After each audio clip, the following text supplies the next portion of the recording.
melaksanakan salat tahajud. Ya, tahajud ini adalah ahli surga yang ada di dunia.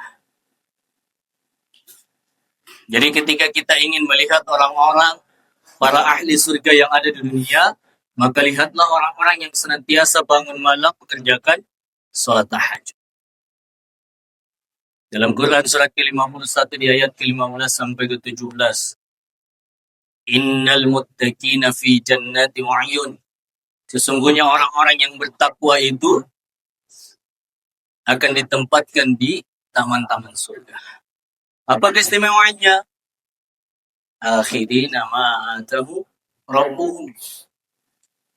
Orang-orang yang ada di taman-taman surga ini langsung dilayani oleh Allah Subhanahu wa taala. Jadi kalau orang-orang di surga yang lain, kalau para lelaki akan dilayani oleh bidadari-bidadari surga. Tapi kalau perempuan akan dilayani oleh pangeran-pangeran surga. Tapi orang-orang yang berada di taman-taman surganya Allah langsung dilayani oleh Allah Subhanahu wa taala. Ketika kita minta sesuatu kata Allah, kun fayakun. Maka seketika langsung. Dan hebatnya lagi orang-orang ini dikatakan para ahli ihsan atau orang-orang yang senantiasa mengerjakan kebaikan.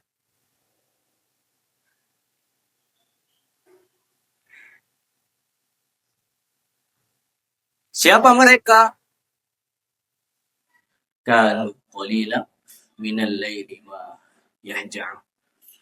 Mereka adalah orang-orang yang senantiasa bangun malam, menghindarkan tubuhnya dari tempat tidurnya, lantas mengerjakan salat tahajud. Kemudian hadirin yang insyaallah dirahmati Allah Subhanahu wa taala, yang kedua, keistimewaan orang-orang yang senantiasa mengerjakan salat tahajud ini adalah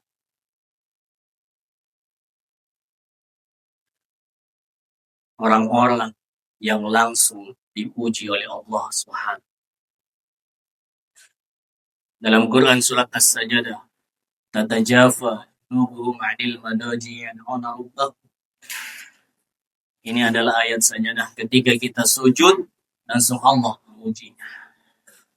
Bayangkan hadirin, ketika kita dipuji oleh pemimpin kita, ketika kita dipuji oleh guru kita, ketika kita dipuji oleh bupati misalnya, gubernur misalnya, betapa gembiranya kita. Bagaimana ketika kita dipuji oleh Allah Subhanahu wa taala?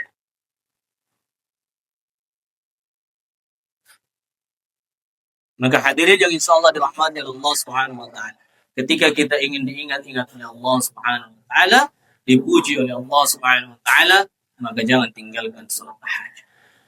Kemudian yang ketiga, hadirin yang insyaallah dirahmati Allah Subhanahu wa taala, orang-orang yang senantiasa mengerjakan salat tahajud ini langsung dicap oleh Allah Subhanahu wa taala sebagai orang-orang saleh.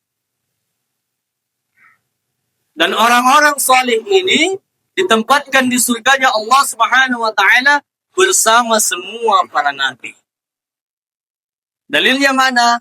Di dalam Quran surat keempat, surat An-Nisa di ayat yang ke-69. Wa may yuti'illahu wa rasulahu fa ulaika ma'al ladzina an'ama Allahu 'alaihim minan nabiyyina was-siddiqina wasyuhada'i was-shalihin. Ketika kita taat kepada Allah dan Rasul-Nya, maka ada di antara kita yang ditempatkan khusus oleh Allah Subhanahu wa taala bersama semua para nabi. Minan nabiyyin was-siddiqin, orang-orang yang jujur, wasyuhad, para syuhada, dan yang terakhir karena kita dicap oleh Allah Subhanahu wa taala, dan orang-orang yang saleh. Maka ketika kita ingin dicap oleh Allah Subhanahu wa taala menjadi orang-orang yang saleh, kemudian dikumpulkan bersama semua para nabi di dalam surganya Allah Subhanahu wa taala, dan langsung dilayani oleh Allah Subhanahu wa taala di taman-taman surganya Allah, maka jangan tinggalkan salat tahajud. Meminta kepada, bermunajat kepada Allah. Disitulah mohon kita langsung dikabulkan oleh Allah Subhanahu wa taala.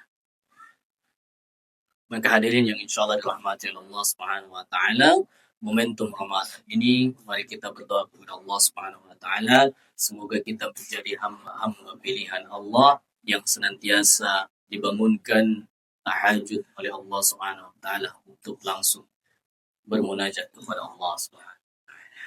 Dan benarnya datangnya dari Allah Subhanahu wa taala, yang lebihnya mohon dimaafkan. Assalamualaikum warahmatullahi wabarakatuh.